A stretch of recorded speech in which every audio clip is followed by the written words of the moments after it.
नमस्कार साथियों, मेरे YouTube चैनल SK क्लासेज पर आप सभी का हार्दिक स्वागत है, अभिनंदन। प्यारे साथियों, आज के वीडियो के अंदर मैं आप लोगों से जो चर्चा करूंगा वो करूंगा RS 2023 की जो वैकेंसी है। RS 2023 की वैकेंसी के रिगार्डिंग, जैसा कि मैंने कल नाइट को भी आप लोगों को जो है एक पोस्ट के द्वारा अपडेट किया था, उसी के रिगार्डिंग जो है RS 2023 की विज्ञप्ति की काफ़ी हद तक अपन चर्चा करेंगे। क्या सीन है, अभी तक की क्या अपडेट्स हैं, ठीक है ना। तो ये वीडियो जो है ये RS एस्पायरेंट्स के लिए ही है काम का, ठीक है। तो अब हम बात करते हैं इस वीडियो के अंदर हम कौन कौन से पॉइंट पर चर्चा करेंगे। एक तो हम करेंगे RS 2023 की वैकेंसी की क्या अपडेट्स हैं, ठीक है। अपडेट क्या है, आज तक की क्या स्थिति है, उसके बारे में बात करेंगे। दूसरी चर्चा करेंगे नोटिफिकेशन जो है इसका कब आ सकता है। मतलब पहली जो बात करेंगे वो करेंगे वैकेंसी की अपडेट क्या है, ठीक है। दूसरी बात करेंगे विज्ञप्ति जो है कब तक आ सकती है RS 2023 की। फिर बात करेंगे कितने पदों की जो है या कितने पदों पर विज्ञप्ति जारी हो सकती है। और साथ में ही विज्ञप्ति जारी हो जाएगी तो ऐसी स्थिति के अंदर RS प्री 2023 या RS प्रारंभिक परीक्षा 2023 का आयोजन कब तक संभावित है, कब हो सकता है, उसके बारे में चर्चा करेंगे। और साथ में ही चर्चा करेंगे एक अनुमान के तौर पर कि RS मेंस 2023 का जो है अनुमान कब तक हो सकता है, ठीक है। ये सारे पॉइंट्स की बात करेंगे। साथ में ही RS मेंस के रिगार्डिंग सबसे इम्पोर्टेंट पॉइंट इसके अंदर ये है, RS मेंस के रिगार्डिंग जो मेंस का पेपर 4th है, जो सिलेक्शन के अंदर सबसे इम्पोर्टेंट रोल जिस पेपर का होता है, तो RS मेंस का जो पेपर 4 है उस पेपर 4 के अंदर दो चीज़ें आती हैं, आप लोगों को पता है। एक आती है हिंदी और एक आती है इंग्लिश। तो सामान्य हिंदी जो होती है ये होती है 120 नंबर की, और इस हिंदी की तैयारी कैसे करें, इसके अंदर अपन ऐसा क्या करेंगे 80 प्लस अपने नंबर आ जाए, ठीक है ना। तो वो सारी चीज़ों की चर्चा जो है इस वीडियो के अंदर मैं आप लोगों से करूँगा। जो भी RS की तैयारी को लेकर के सीरियस हैं और RS 4th पेपर की फ्री ऑफ कॉस्ट तैयारी करना चाहते हैं हिंदी की, वो इस चैनल को ज़रूर सब्सक्राइब करें। आप लोगों के लिए ये चैनल बहुत ज़्यादा यूज़फुल होगा। इस चैनल के अंदर आप लोग देखोगे कि मैंने ये आपके सारे क्वेश्चन के जवाब दूंगा, बुक लिस्ट भी बताऊंगा, और साथ में ही RS 2021 का जो मेंस है उसके कुछ क्वेश्चन, सारे क्वेश्चन नहीं लेकर के आया हूँ। RS मेंस 2021 के कुछ क्वेश्चन जो है हिंदी के, वो आप लोगों से मैं शेयर करूँगा। बाकी पूरा पेपर जो है बाद में अपलोड कर दूंगा विथ सॉल्यूशन, ठीक है ना। तो ये सारी चीज़ें जो है ये RS मेंस हिंदी वालों के लिए जो है फ्री ऑफ कॉस्ट रहेगी। तो RS के जो सीरियस एस्पायरेंट्स हैं वो इस चैनल से ज़रूर जुड़े, सब्सक्राइब कर लें, ठीक है। अब अपन बात करते हैं आपके विभिन्न सवालों के बारे में कि RS की जो वैकेंसी है इसकी अपडेट क्या है, ठीक है। साथियों, जैसा कि आप कुछ लोग वीडियो में नीचे कमेंट में भी लिखते हैं पिछले साल से आप बोल रहे थे, तो मेरे बोलने से क्या होता है। वैकेंसी कार्मिक विभाग से RPSC के पास पिछले साल भी गई थी, तो मैंने उसमें कोई झूठ तो बोला नहीं है। तो इस बार की भी स्थिति यही है कि जो वैकेंसी है अभी कल तक की जो अपडेट्स ये सुनने में आ रही थी, बाकी और प्रमाणित हो जाएगी कि जो विज्ञप्ति है RS की जो विज्ञप्ति है वो विज्ञप्ति कार्मिक विभाग से, कहाँ से, कार्मिक विभाग जो जयपुर के अंदर है जिसको DOPT बोलते हैं, कार्मिक विभाग से RPSC को भेज दी गई है, ठीक है ना। हालांकि RPSC के पास विज्ञप्ति तो ऑलरेडी पहले वाली थी, पदों का जो नया वर्गीकरण है वो RPSC को भिजवा दिया गया, ठीक है ना। इस विज्ञप्ति के अंदर क्या चीज़ भिजवाई है, पदों का वर्गीकरण, कि कौन से पद जो है कितने हैं, किस कैटेगरी के कितने हैं, वो पदों का वर्गीकरण जो है वो RPSC को भिजवा दिया गया है, ठीक है।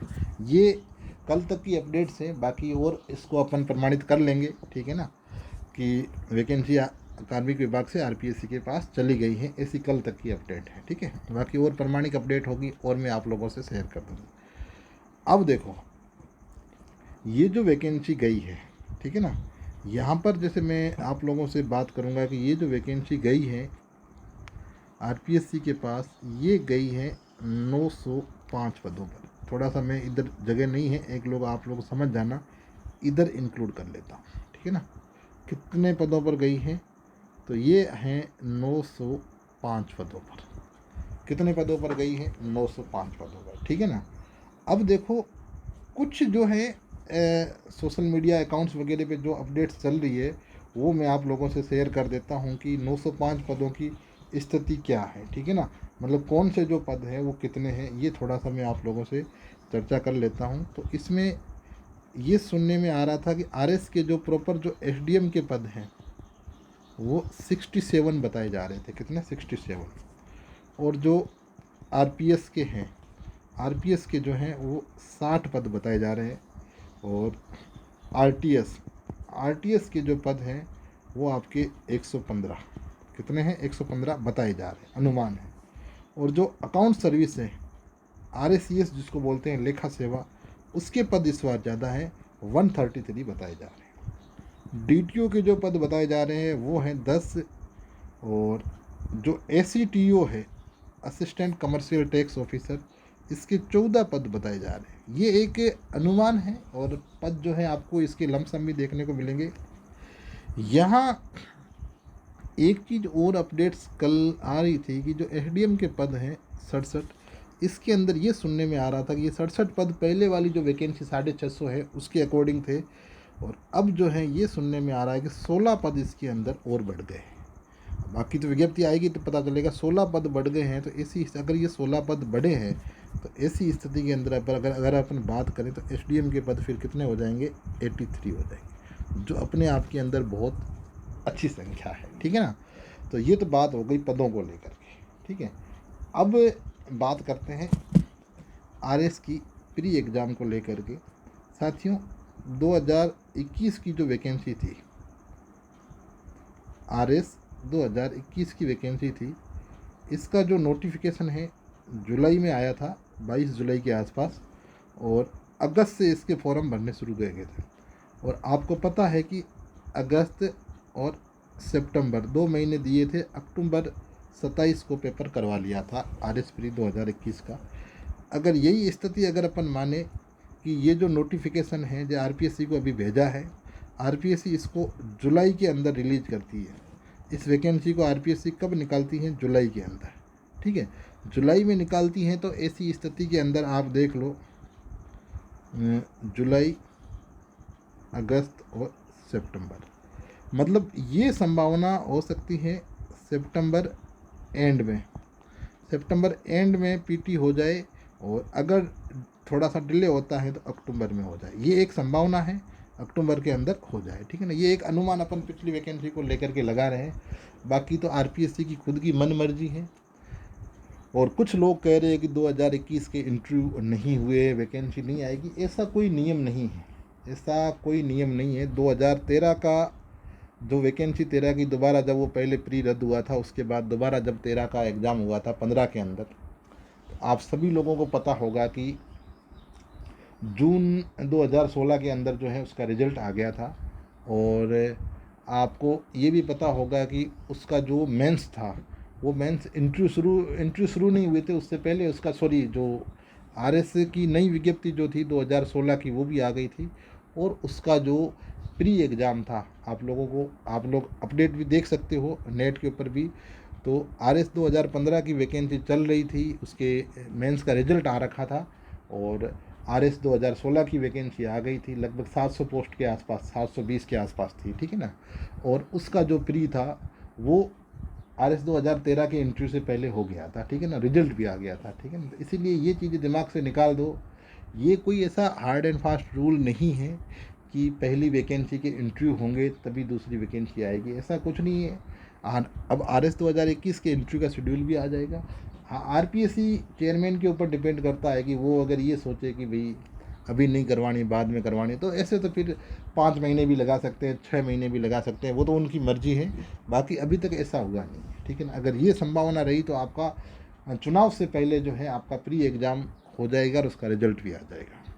अब बात करें मेंस को लेकर के, तो मेंस की जो संभावना है वो अगर बहुत जल्दी अपन करवाएं, मतलब एक अनुमान लगाएं, तो बहुत जल्दी का करें तो फरवरी, बाकी मार्च अप्रैल तक, मार्च अप्रैल 2024 तक। ये एक अनुमान है कि अप्रैल 2024 से पहले पहले मेंस जो है वो हो जाएगा, ठीक है ना। ये एक पूरा अनुमान है। गवर्नमेंट भले प्रेजेंट के अंदर जो गवर्नमेंट चल रही है ये रिपीट हो जाए या गवर्नमेंट दूसरी आ जाए, लेकिन इसका जो मेंस है वो अप्रैल तक हो जाएगा, ये पूरा अनुमान है। अगर इसका प्री जो है वो आपके सितंबर या अक्टूबर लास्ट तक हो गया तो।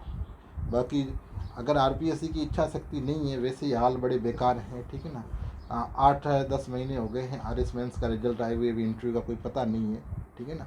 लेकिन अभी आरपीएससी के ऊपर जिस प्रकार से ईडी की छापेमारी चल रही है, तो ऐसे में ये एक अच्छा तरीका है कि वैकेंसी को जारी करके कैंडिडेट को जो है ठिकाने लगा दे, ठीक है ना, वो तैयारी में लग जाए, अनावश्यक मुद्दों पर ध्यान देना बंद कर दे, ठीक है ना।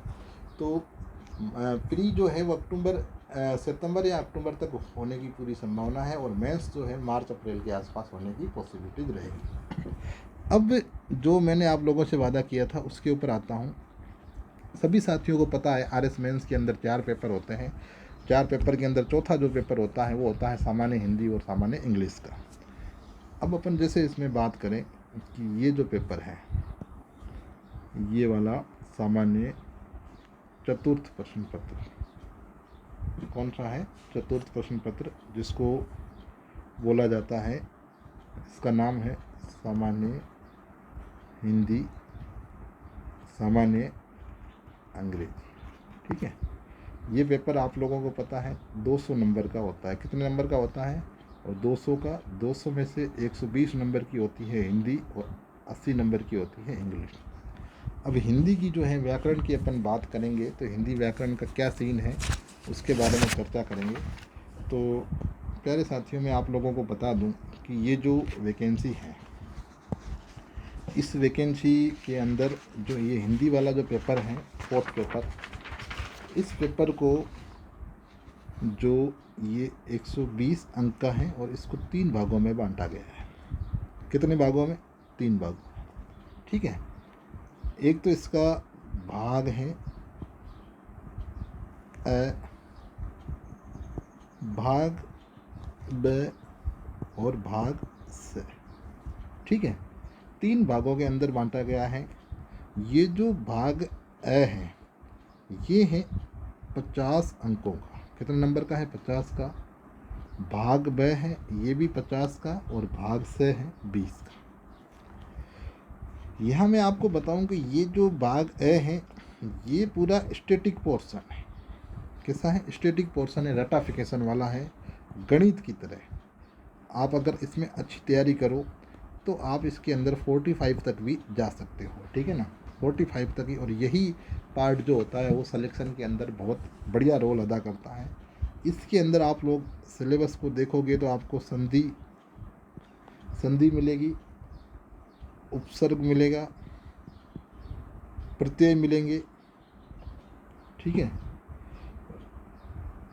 पर्यायवाची मिलेंगे, और फिर जो है आपके इसके अंदर अगर अपन बात करें तो शब्द युग्म मिलेंगे, ठीक है, शब्द शुद्धि मिलेगी, वाक्यांश के लिए सार्थक शब्द मिलेंगे। सारी मतलब हिंदी ग्रामर जो है वो पूरी लगभग इसके अंदर आ जाती है। और भाग ब के अंदर जो है वो आपके 50 नंबर का जो पोर्शन है, इसके अंदर आपकी एक तो आता है संक्षिप्तीकरण। क्या आता है? संक्षिप्तीकरण, जो आपके 10 नंबर का होता है। एक आता है पलवन, जिसको भाव विस्तार भी कहते हैं, ये भी 10 नंबर का है। एक आपके आता है पत्र लेखन, ये जो पत्र लेखन है ये भी आपके 10 नंबर का है। और एक आता है प्रारूप लेखन, ये भी 10 नंबर का है। और एक आता है अनुवाद, ट्रांसलेशन, अनुवाद, ये भी आपके 10 नंबर का है, ठीक है। और 20 नंबर वाला तीसरा जो पोर्शन है, इसके अंदर आपके आता है निबंध। निबंध के अंदर आपको 3 टॉपिक दिए हुए होते हैं, 3 में से कोई एक टॉपिक के ऊपर लिखना होता है। और ये 3 टॉपिक जो होते हैं, इन 3 में से एक टॉपिक जो होता है वो स्थायी होता है, स्टैटिक होता है। मोस्ट प्रोबेबल ये होता है कि वो टॉपिक राजस्थान से संबंधित होता है, चाहे राजस्थान के लोक त्यौहार हो जाए, राजस्थान की सांस्कृतिक परंपरा हो जाए, जो भी है उनसे ये संबंधित होता है, ठीक है ना। ये तो मैंने एक आइडिया से आपको मोटे तौर पर चर्चा की है। बाकी सिलेबस जो है बिल्कुल पीडीएफ डाउनलोड करके मैं आप लोगों से पूरा डिस्कस करूँगा इसके बारे में, ठीक है ना। और अब बात करते हैं जो बुक लिस्ट है, बुक लिस्ट के बारे में। तो बुक लिस्ट के अंदर आप लोगों को हिंदी के अंदर जो है मैं बता दूं कि जो व्याकरण है, व्याकरण के अंदर एक तो आपको आरबीएससी की जो बुक आती है राजस्थान बोर्ड की, जिसको बोलते हैं नवीन हिंदी व्याकरण, एक तो आपको वो प्रमाणिक स्रोत हैं वो रखना पड़ेगा। एक आप रख सकते हो राघव प्रकाश, और एक हरदेव बाहरी की अच्छी आती है, हरदेव बाहरी। ये 3 किताबें जो हैं ये आपके लिए सफिशिएंट रहेगी व्याकरण वाले पोर्शन के लिए। और फिर जो निबंध है, निबंध के अंदर आप जैसे दृष्टि का तो थोड़ा बड़ा हो जाता है, फिर भी दृष्टि से देख सकते हो। बाकी निर्माण का एक पीडीएफ है, निर्माण आईएएस की एक पीडीएफ है, उसके अंदर भी 15 से 20 जो मॉडल निबंध हैं वो दिए हुए हैं, तो वहाँ से भी आप लोग जो है इसको टैली कर सकते हो निर्माण आईएएस से, ठीक है। और अब बात जैसे थोड़ा सा मैं आप लोगों से करूँगा, जो 2021 का जो पेपर था आरएस मेंस 2021 का, उसके अंदर हिंदी व्याकरण का जो पेपर था उसमें जो क्वेश्चन पूछे गए थे उन क्वेश्चन के बारे में चर्चा करेंगे। जैसे ये संधि के क्वेश्चन पूछे गए, किसके पूछे गए हैं? संधि के। आप लोग देख पा रहे हो, जैसे ये पूछा है देवी प्लस अवतरण। अब इसकी अपने को क्या करनी? संधि करनी, ठीक है ना। तो जैसे ये हो गया देवेतरण, क्या हो गया? देवेतरण, ठीक है ना। तो इस प्रकार से जैसे मतलब क्या है कि ये क्वेश्चन जो है आप लोगों से जैसे पूछे गए हैं, ऐसे ही क्वेश्चन आते हैं हर बार एग्जाम के अंदर, ठीक है ना। जैसे ये आ गया हीरोधन हो गया, ठीक है। ये जैसे आपका निष्णात हो गया, ये आपका जैसे क है तो यहाँ क आधा है तो इसका ग आधा हो जाएगा, ये दिग्गज हो गया।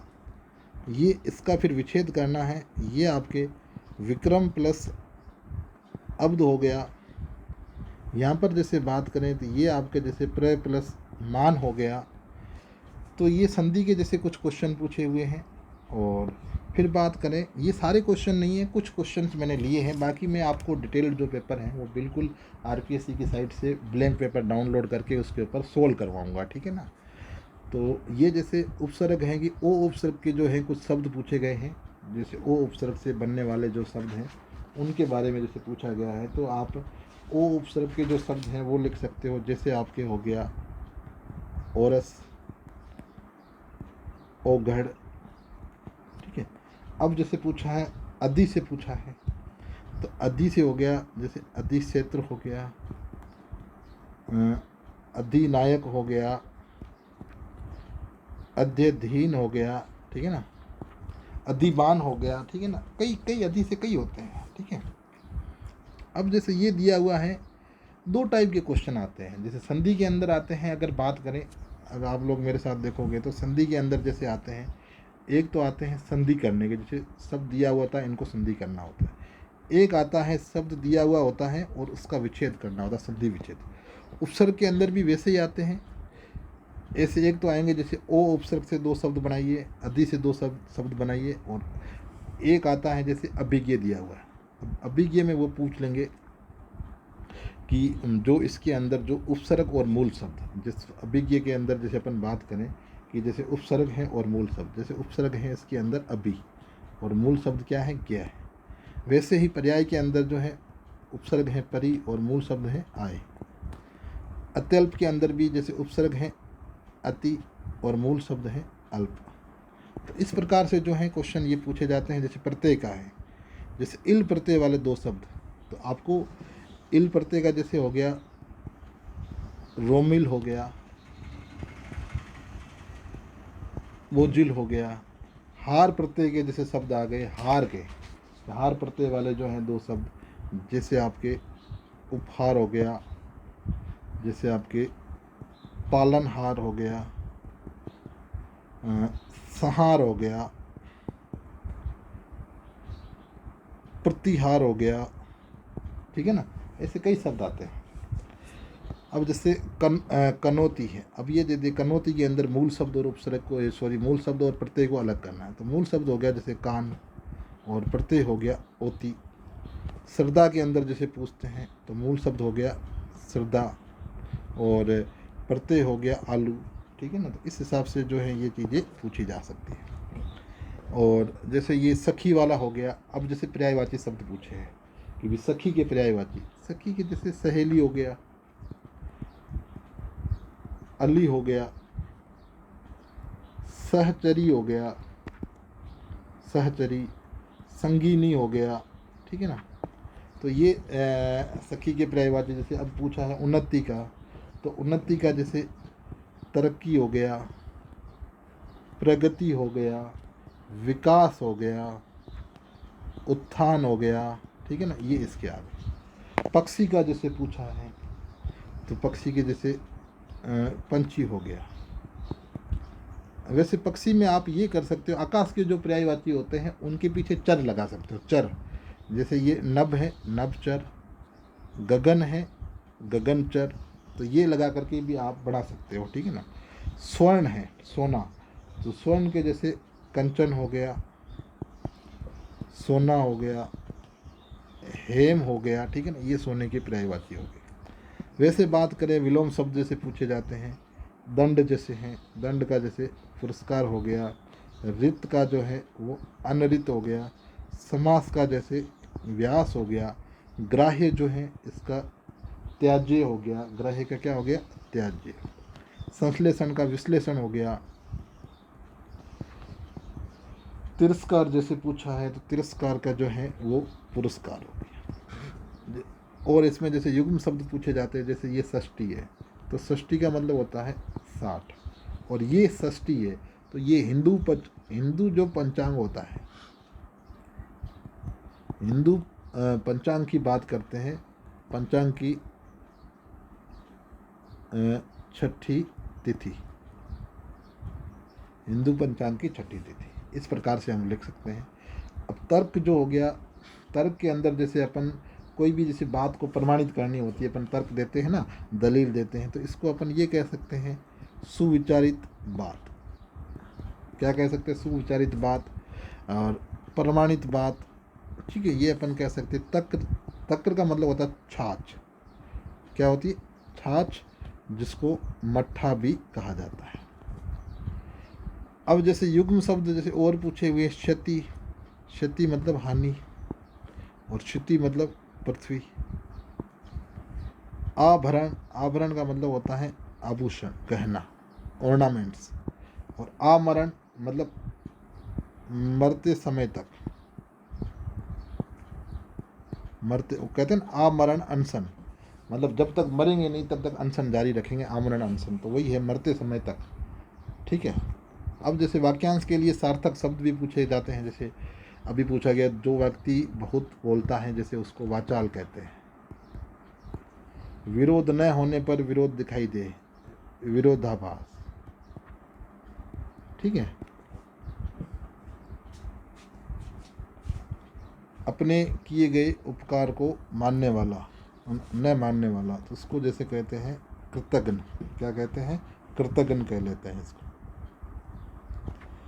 और धरती का वह भाग जिसमें कुछ भी उत्पन्न न हो उसको कहते हैं बंजर, बंजर भी कहते हैं और ऊसर भी कहते हैं।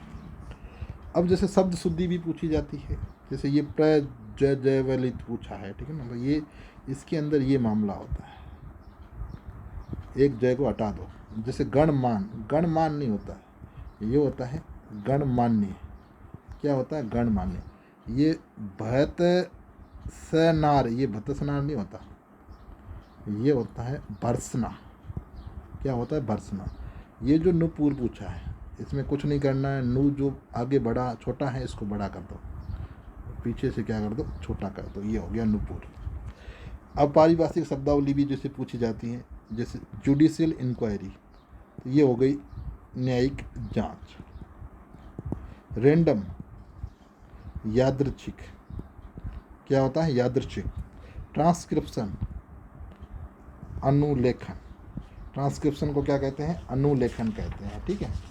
और जैसे अवरसाइट है, अवरसाइट को जैसे अपन कहते हैं निगरानी भी कह सकते हैं, मतलब अपनी कष्ट ध्यान के अंदर, अपनी विजन के सामने, अपनी निगरानी के अंदर कोई काम हो रहा है, यहाँ इसको पर्यवेक्षण कहते हैं। क्या कहते हैं, पर्यवेक्षण। तो माय डियर स्टूडेंट्स, ये एक कुछ क्वेश्चंस मैंने आप लोगों को फास्टली समझाने के लिए लिए हैं कि ये हिंदी का जो पोर्शन है ये एक ऐसा है, अगर आप लोग, मैं आपको क्लियर बता दूं, अगर आप लोग सोच रहे हो कि आपको एसडीएम बनना है, आरपीएस बनना है, आरटीएस बनना है, आप रैंक जो 100 तक जो है, रैंक 50 तक आप कैंडिडेट देख लो, रैंक 10 वाले कैंडिडेट देख लो, फोर्थ पेपर के अंदर जिसका अच्छा स्कोर है उसको दुनिया की कोई ताकत नहीं रोक सकती। और फोर्थ पेपर के अंदर जो 100 से नीचे है वो फिर अगले एग्ज़ाम के लिए तैयारी करने लग जाए। और फोर्थ पेपर के अंदर इंग्लिश तो राजस्थान वालों की सबकी हालत बड़ी ख़राब रहती है, लेकिन हिंदी एक ऐसा है, 80-85 नंबर आप 120 में से हिंदी में लेके आ जाओगे। उधर तैयारी करके अगर आप 30-35 नंबर 40 नंबर तक लेके आ जाते हो, 115 से 20 नंबर अगर आप लेके आते हो और बाकी सब्जेक्ट के अंदर आप 90 से 100 का टारगेट करते हो, तो आपको एसडीएम बनने से कोई नहीं रोक सकता। ठीक है ना। तो ये रणनीति अपने को लेकर के चलनी पड़ेगी। तो आगे अपन पूरी चर्चा करेंगे और भी सब्जेक्ट के, जैसे एथिक्स का पेपर हो गया, जैसे सोशलॉजी का पेपर हो गया, जैसे अकाउंटिंग और ऑडिटिंग का हो गया, जैसे साइंस टेक का हो गया, सारी चीज़ों के बारे में चर्चा करेंगे। लेकिन विशेषतः अपन बात करेंगे हिंदी को लेकर के। तो और मैं इतना चैलेंज भी करता हूँ और विश्वास भी दिलाता हूँ कि अगर आप अभी से लेकर के लास्ट तक अगर मेरे साथ बने रहे मेंस तक, तो आप लोगों को ऑटोमेटिक, जब आप टेस्ट सीरीज दोगे 4 महीने बाद, तो आप लोगों को ऑटोमेटिक खुद के अंदर इम्प्रूवमेंट दिखेगा। और मैं ये विश्वास दिलाता हूँ कि 75-80 नंबर तो आप लोग इजी गोइंग लेके आ जाओगे हिंदी ग्रामर के अंदर 120 में से, और अच्छा करके 90 तक भी जा सकते हो। लेकिन वो आगे 80 से ऊपर जाने वाला मामला बहुत, फिर ये समझ लो कि फिर तो एक छोटी सी बिंदी की भी गलती नहीं होनी चाहिए। ठीक है ना। तो ये सारी चर्चा करेंगे अपन नेक्स्ट वीडियो के अंदर भी। तो हिंदी ग्रामर जो है निःशुल्क तैयारी करने वाले आरएस मेंस के सीरियस एस्पायरेंट जरूर जुड़ जाए। मिलते हैं नेक्स्ट वीडियो के अंदर। Thank you very much. जय हिंद, जय भारत।